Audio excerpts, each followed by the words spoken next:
Inireklamo ng cyber libel sa National Bureau of Investigation o NBI si health reform advocate Dr. Tony Liachon ng isang pharma company, Nina. Oo nga raw. Naku, nag-ugat daw ito sa mga sinasabing malisyoso at mapanirang post ni Liachon sa social media laban sa kumpanya. At kaugnay niyan, kinwestiyon din ng mga abogado ang motibo ng di umano'y paninira, ganong may report na opisyal si Liachon ng isang kilalang pharma firm. Alamin natin ang buong detalye sa live report mula kay Moira Encina. Moira.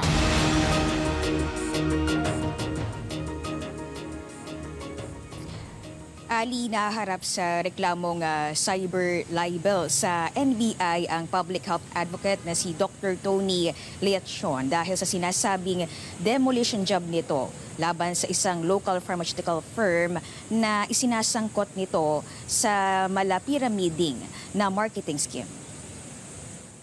Sinampahan ng reklamong cyber libel sa National Bureau of Investigation, Cybercrime Division ng mga opisyal ng Belkens Pharmaceutical ang health reform advocate na si Dr. Tony Liachon.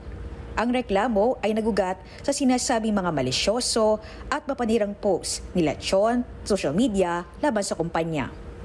Kabilang narito ang mga alegasyon ni Liachon ng pagkakasangkot ng Belkens sa multi-level marketing scheme at pamimigay ng mga komisyon at insentibo sa mga doktor na nagreseta ng mga produktong gamot nito. Una na ring humarap sa pagdinig ng Senado ang kumpanya kaugnay sa mga nasabing paratang.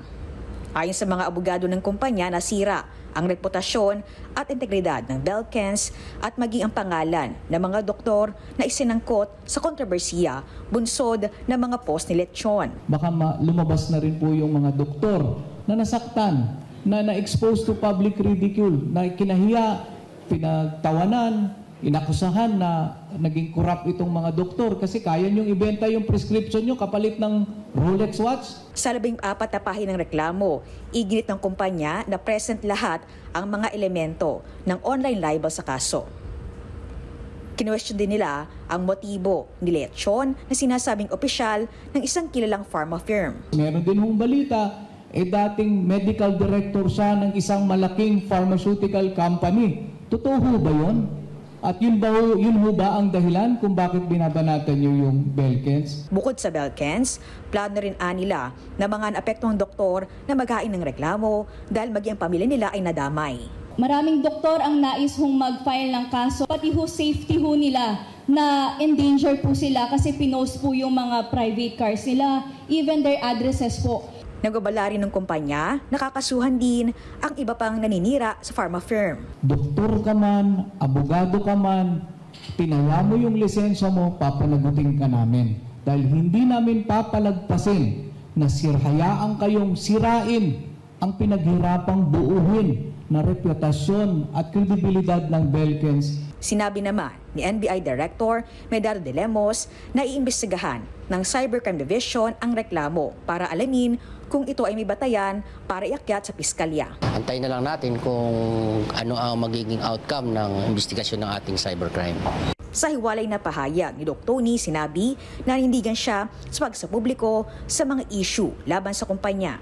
Niniwala ang doktor na ang paghain ng reklamo sa kanya sa NBI ay desperadong hakbangin para ilihis ang kwento at takutin ang mga kritiko at imanipula ang opinyon ng publiko.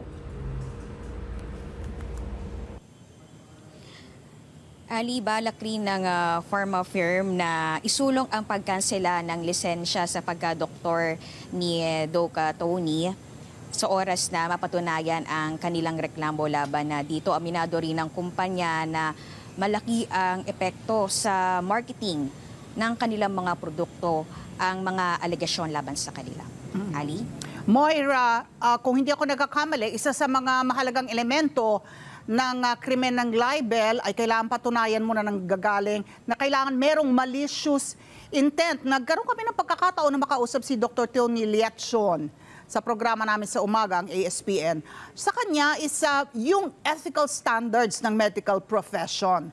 Dahil nga dun sa kanilang pagreseta dito sa mga gamot ng Belkens, nang meron silang multi-level marketing, hindi ba ganun yung kanilang marketing scheme?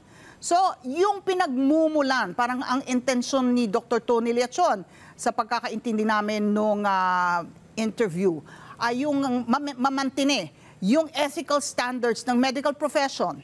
Tama ba tayo? Oo, yun yung kanyang iginigiit.